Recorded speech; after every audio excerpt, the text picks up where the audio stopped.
I'm a paranormal investigator, and no, I'm not that guy you saw on some History or Discovery Channel show. No, I won't do your kid's birthday party. You wouldn't believe how many people ask me that.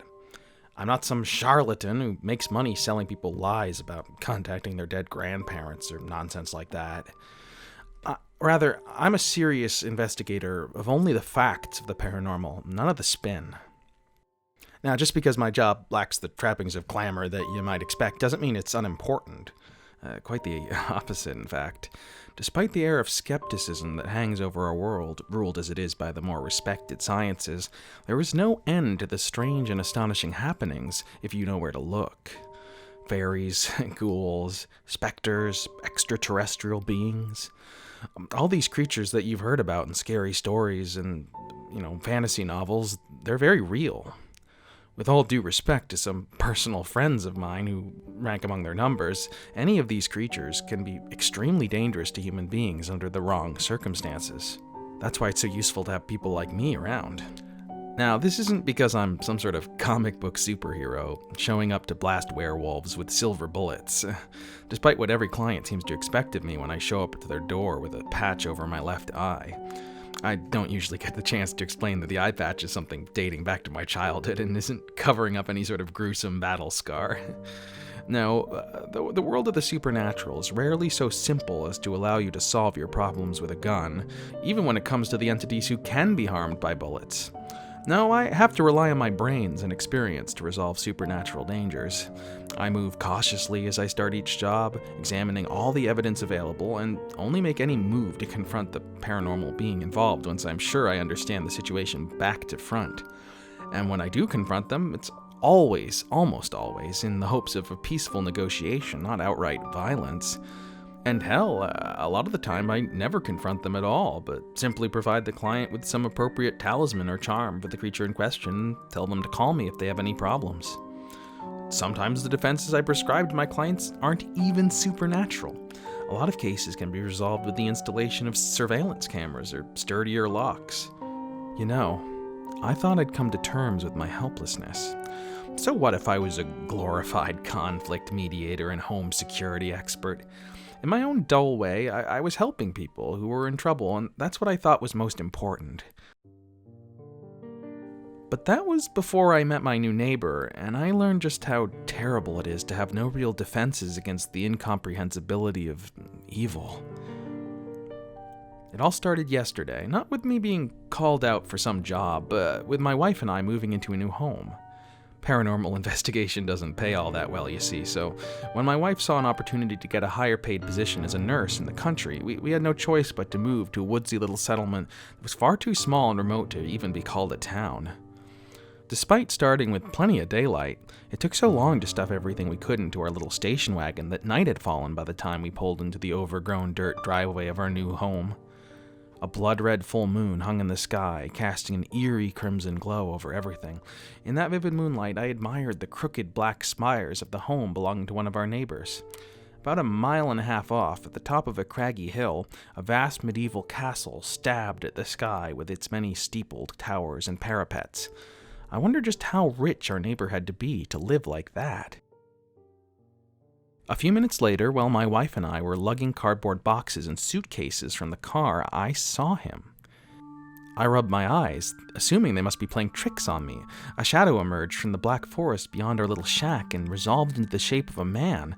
From a distance, he hardly seemed to be walking. It looked more like he was gliding over the ground, but that would have been impossible. "Good evening," the man greeted us in a thick Eastern European accent. "Welcome, welcome." As he emerged from the shadow of the trees and into the moonlight, I saw that he was walking on two legs after all, and I felt myself relaxing. The last thing I wanted to do was run into a phantom or other ethereal on moving day. I stepped forward and shook the stranger's hand. It was ice cold to the touch, but I chalked it up to poor circulation and thought nothing more of it at the time.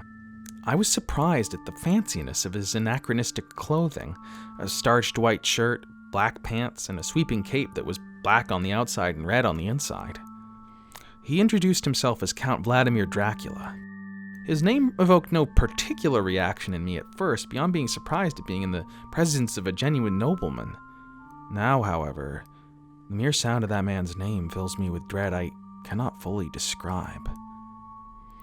I thanked Count Dracula for his welcome and confessed myself surprised that he had come down to meet us at such a late hour. He only grinned, and I was struck by how sharp his teeth were, almost like animal fangs. "It was no great inconvenience, I assure you. I was just waking up and saw your horseless carriage coming up the drive." "Just waking up?" I repeated. "But it's past sundown." He chuckled and shook his head, but he didn't explain himself. Instead, he stepped up to my wife and bent down low to kiss her hand. "Oh, thank you," said Allison, obviously perplexed. What Dracula did next was far stranger, however. Still grinning, he opened his eyes wide and held up one hand in front of her face. "You are now in my power," he said. My wife swayed suddenly and seemed almost on the verge of falling over. "Yes," she replied, her voice monotone, her expression blank. "I am in your power, master." "From now on you are my obedient thrall," he declared. "What is your name, my servant?" "Allison, my master," she replied, her jaw hanging slack. I laughed nervously. "What are you two going on about? Is this some sort of prank?" "Prank," said Dracula, repeating the unfamiliar word, then seeming to remember it. "Ah, yes, as in a jape or a bit of mischief, isn't that right?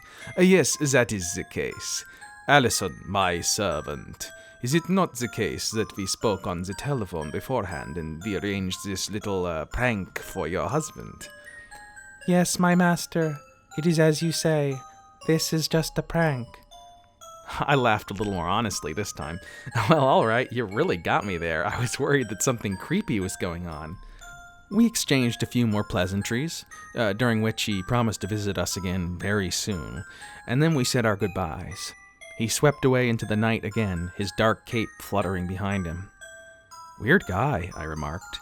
I expected Allison to react in some way to this, but instead she just stared into the dark with glassy eyes. Guessing that she must be tired, I told her she could head to bed and leave the rest of the unpacking to me. Without a word, she laundered inside. Now, most of you are probably wondering why I'm telling a story about my eccentric neighbor as though it's some sort of horror story.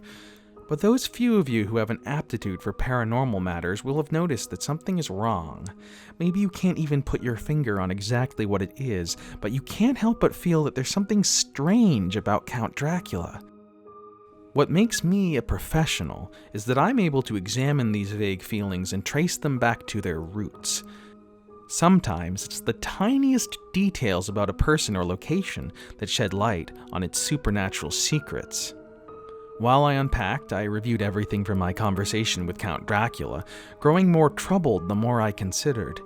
There wasn't any one thing that proved that the man was a supernatural entity, but rather a convergence of different factors. The coldness of his hand, the peculiar lateness of his visit, that strange way he'd spoken to Allison, however much he and Allison might try to play it off as some sort of practical joke. Yes, I felt sure that there was something not quite right with our neighbor. Once the car was unpacked, I head for our new bedroom to ask Allison what she thought, only to find her standing at attention by the window, staring blankly at the moonlit spires of Count Dracula's castle. "You all right, babe?" I asked. "I must wait for my master," she whispered, almost too quiet to hear. "I must wait for my master." I was about to tell her that this whole master joke was getting stale when I noticed the bit of paper held loose in her pale fingers. I asked her what it was, but when she just kept whispering to herself, I became impatient.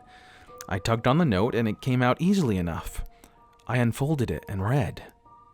"My newly bewitched beauty, it was a great pleasure to meet one as winsome as yourself. Now you must wait for me. Upon the chiming of the midnight hour in 3 days' time, I will return to drink all the blood in your body, and then you will join me as a creature of the night. Yours truly, Count Vladimir Dracula." Needless to say, I haven't slept all night. I've been digging through my paranormal files, desperately searching for a lead. I'd love to believe that my neighbor is just a wealthy eccentric and that all this strangeness is a matter of pure coincidence, but I'm not that gullible. No, the more I review what I experienced, the more certain I am that this Count Dracula is not a human being at all, but some sort of fairy or undead creature, and he has placed a spell upon my wife. However, no matter how much I pour through my files, I can't find any monster that fits the man's description. He's too articulate to be a ghoul, too corporeal to be a phantom, and he apparently drinks blood, and that doesn't sound like any member of the Unseelie court that I've ever heard of. I've been calling every contact I have within the paranormal community as well, waking up countless friends and colleagues, but unfortunately none of them have heard of a creature like this either. A number of them actually offered to join me here and help me investigate, but I turned them down. They have a lot on their own plates, and I can't put them in danger to deal with problems that are all my own. So, in my desperation, I've turned the internet as a whole. If you've heard of a creature like this that fits my description of Count Dracula, please let me know. I'm at the end of my rope, and I'm scared I won't be able to stop this monster from killing my wife. Even as I write this now, I can see the first traces of sunlight painting the eastern horizon, signaling a new day about to begin. I'm running out of time.